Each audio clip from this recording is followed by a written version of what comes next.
I've wanted to make this video for months now, and truth be told, I've been nervous because of the backlash that I'll get from this video. And I'm not talking about the backlash from you guys, which ironically is the thing that matters, the viewers, but mainly from the online advice gurus who tell you how to use these platforms to build an audience. Because the advice I'm gonna give you today is bad advice, but it is, in its own funny way, the exact reason why I'm giving the advice, why I'm telling you should maybe consider starting a vlog this year. So the current formula, before I give my hot take on why you should start a vlog this year, we should first build the understanding of what the current narrative or thesis or understanding to do all this is, like the best advice. The overall best advice is niche down, don't build in public, don't document, don't overproduce, slow down, focus on quality of the output, and you'll do better. That advice is good, but the thing is,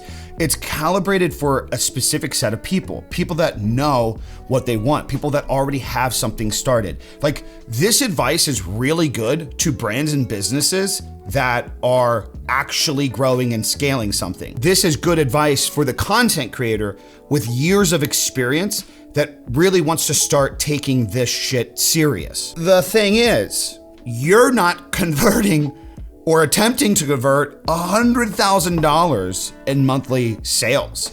Most of you watching this video are just trying to break 1,000 views on a video. You're trying to build something from fucking nothing. So essentially, yeah, you could use the same playbook, but you're starting in the opposite position. So I'm not giving the advice that that type of shit is bad advice. I just don't think that generalized advice is good for everybody because there's levels to this shit. Now let's talk about vlogging and redefine it a little bit. Little biased, but I'm a big fan of vlogging. You'll probably hear me mention that a couple times in this video. And the thing is, a lot of people don't fail at vlogging. They fail at the definition, their perceived high standard of what vlogging is supposed to be. For example, a lot of people associate their concept of vlogging to Casey Neistat, which is this everyday, well-produced cinematographic movie, essentially, that he put out for years. Guys, this is a vlog. What I'm doing right now is a video log. I'm going off the cuff. This is something that I'm thinking about right now in my course and career as a creator. What I would like to see from other people more, what I would like to do more. I'd like to just sit down and share my thoughts. I'm not bringing you around a city right now. I'm not handing a camera on a gorilla pod and on a skateboard, and I am enjoying this process and growing from it. The videos that have done well recently are actually current changes and documentation periods in my life. For example, the 10 ways of monetizing is because since I moved away from only relying on streaming as an income, I had to take monetizing my brand across the board way more serious. So as I'm getting better at that again, and as I'm building my website and I'm reaching out to sponsorships and brands, and as I build affiliate links and so on, I make the video as I go through these things. That in of itself is documenting. It's just presented in a different way instead of this like sense of discovery, like me finding out on camera. That is literally all I've been doing this entire year. Some of those videos flop, some of them do well, but everything so far in 2026 along the journey has been this process of like, this is what I'm going through. This is what I am currently building. I am vlogging what I am doing, but it may not just be presented in the way that you think a vlog is typically presented. Now, why vlogs work? Here's where we start actually explaining the benefits for most of you people, why I actually do seriously think outside of my own bias, because I'd love to see more people vlogging their life. But here's the portion where I feel like a lot of creators would benefit from vlogging, and I've experienced this myself. Guys, starting a vlog, hands down, is one of the best ways to find what you like and what you are good at. Great example, rewind a little bit. I'm in the middle of Cornfield, Ohio, right? Flatlands, boring scenery, horrible weather most of the year. I want to get good at cameras. I started following other creators that made these amazing, beautiful films in other countries. But here's the thing, I don't know how to fucking use a camera. I've never touched one. So what I personally did was I said, I'm gonna start uploading videos every single day. And yeah, they sucked. They were ass. Nobody watched them, nobody cared. But guess what? After 300 of them bitches, I was so much better at a camera. And then videos started to do better and I could story tell more, and I knew the topics and ideas that I actually wanted to start leaning into. I had a rhythm going from the experience of me actually just showing up and doing. Guys, you cannot overstress, overthink, and overanalyze your way to results. That is the most annoying thing that I see in this space. Above all, people will spend years talking about the theory, the ideas, learning the ins and outs behind the scene, how these things operate, and they'll constantly be in this state of planning and never ever fucking do a single thing. Remember when I said that there's levels to this shit? There's levels that every creator, in my opinion, has to go through. And it's this discovering phase. It's this doing something so many times relentlessly for no results and finding out how to do that thing so many times on the idea that you actually genuinely love it and you want to get better at it, and thus the result is you actually grow from it. And what's so ironic about this is even how I mentioned at the start of today's video, I know I'm gonna get criticism from people that have built real big followings and give really good advice. They make millions of dollars helping other channels build their followings, right? But the hypocritical part about that is every single one of those individuals got to said point from starting in some kind of layer, whether it was in content creation or in some other industry. Most of these online self-gurus always like to explain the story of how they know social media and content creation really well, but what they never explain is like, back in the day, they posted every single day on MySpace to no friends until they figured out how to start building a connection. So for stuck creators, starting a vlog accelerates the idea, it speeds up that level of you going through that phase to where you figure out what it is that you're really building. Now, the camera makes you show up. Another reason I really like to encourage the idea of people starting a vlog, whether it's long form, short form, whatever it may be, if you're putting yourself out there to do something, to get better at something, you say you're gonna do it, and your video is actually going out there, you're showing up in front of people to where you actually have to do the said thing. Vlogging is a really good way for accountability. I've lost 20 pounds this year. If you go back for the last year or two, you can see the weight loss, right? It's keeping me accountable to show up when I say that I'm gonna start working out more, I'm gonna watch what I eat, because I'm coming to you guys pretty often. It was the same way that I felt years ago when I started vlogging in Ohio, and I said I was gonna show up and do this thing. I was gonna be better at these things. I was gonna learn from these experiences. I wasn't gonna let numbers get to me. I genuinely wanted to improve at this. It was that same accountability that I put myself out there, even to like the 10, 20, 30 people that I had at the time,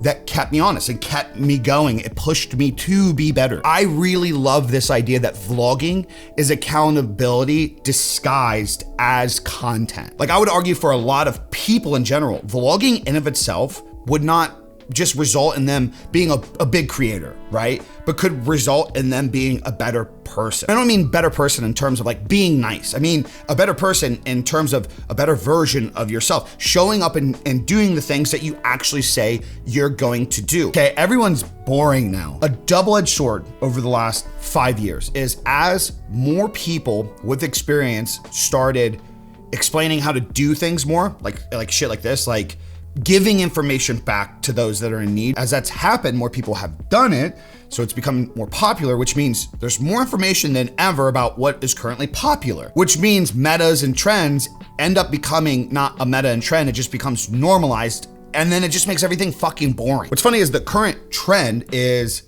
be more authentic. And people say that on this idea like it's some secret style. Guys, it's literally just being yourself. That advice right now is people are tired of fake shit. You should just be you more. But everybody's brain online is so warped to that idea. When they hear be more authentic, they go out and search like, who are authentic creators? Okay, if this guy's authentic, I should do more stuff like him to be more authentic. So when you get one person that's just doing their thing and showing up and doing shit the way they would do it, as a result, because of the advice of be more authentic, a whole bunch of people go and just try to replicate that said thing, and then it's no longer authentic to those individuals anymore. A great way to look at it is Casey Neistat didn't invent vlogging. He wasn't the starter of it. What Casey did at the time that made him stand out was when everybody was just showing up and showing their lives on vlogs, he came along and presented his vlog in a different way with more cinematography. He brought film language into his video, took things from media, from TV, concepts that have been around for decades and years, and he presented that in a way to document his life and share shit that he's into. We are still in this state where everybody is so focused on optimizing off of recent data and trends and this and that it literally takes away from the best advice and the essence of being authentic right now. Prime example, my videos recently goes completely against the grain of what I should be doing in terms of what's working in the online space for other people right now. And the reason why my content has been doing better for me over the shit that I've been previously doing is I'm no longer making my videos on the pressure from these online gurus of how to build a video, put this here, do that there, and instead I'm building for my audience. Here's the receipts. I ran their playbook this year. I invested into calls. I got into meetings with strategists. I downloaded apps. I used AI. I paid editors. I over edited for retention. A couple videos earlier in the year did really, really good. But what I noticed over every video was one thing that I just didn't fuck with. I didn't align with, and it was my warm audience was checking out of that video. For those that don't know, you break it down in a simple way. You have a warm audience, which is the people that typically show up for you, your subscribers, your community, the people that like you upload a video and they're there in the first place. Like they want to be there for you. And then you have a cold audience, which is your discovery audience. And that's the place where you really grow. That's like the virality idea. If a video gets pushed into the discovery portion to where new people are discovering the video, they're clicking, they're staying, they're watching, that video is going to perform really fucking well. And so what it did for me when I changed the thumbnails, the titles, the way that I made the videos, is it made things way more hit or miss. It was like every upload was a gamble, whether or not it was like the perfect fine tune for my regular audience to give a shit about it, or if it could break that threshold enough to get out of my regular audience and get discovered. You see how stupid that sounds? I had to stop myself. This is no script, by the way. I had to stop myself from trying to figure out a way to explain the dilemma that I had. And it just sounds so goddamn optimized and nerdy and ridiculous. Because you have to understand, I'm basically asking myself, should I just go ahead and ignore the indicators that show the people that have been showing up for me for years are interested in these videos, but the new videos I'm making to find new people aren't really what they want? So I stopped asking myself if I should chase strangers online on the hopes that maybe they'll want to keep coming back. And I completely switched to the idea of like, whatever, maybe my videos won't do good, but I'm gonna show up for the people that like are my ride or dies, the people that genuinely fuck with me. And what's ironic about all that is, like I mentioned, as I switched that course, everything's been better. Subs are the highest they've been in a while. Views are going up. Community is showing up, like more consistent people coming back from video to video to video. The amazing comments that I've been receiving lately, shout out to you guys, but the comments of you're becoming one of my top X YouTube channels, you're becoming one of my favorite YouTubers. Dude, I haven't had that in fucking years. That to me is a bigger analytical focus of, okay, I'm doing something right, way more than I optimized my video to have a 70% retention so that way 1,000 new people would like it. So my receipts from this experience in itself is, as I've been pushing it against the grain, I'm building something that actually works for me and I'm enjoying it. And here's the thought I'd like to end you guys off on. The thing that's powerful with vlogging, whether it's a style of this, like you just sit down, you share your thoughts, what you're going through, the things that you're into currently right now, or you document your life, your weight loss journey, you starting to be a creator. Maybe that's like the perspective, right? Regardless of any of it, 500 people who consistently show up for you is gonna be way more valuable for you than 1,000 views of people just scrolling past. One of my best months as a creator was 50 million views across all socials. In terms of growth, in comparison to views, it was one of the worst months. This last month, in terms of views across socials, one of my worst. But in terms of regular viewers returning, in terms of people commenting, and on some platforms, new subscribers like on YouTube and X, I finally have been breaking momentum that I've been confined to for years as a result for focusing on my people, my core group of individuals. We're benefiting from it. Guys, pick up the camera, start a vlog. Fuck what they say. It won't be good right away. A lot of videos are gonna be trash. You're gonna be nervous. You're not gonna know what to talk about. But the great thing is, in the process of actually doing, you will get a result from showing up. That's all I got for you guys today. I'm out. Peace. Deuces.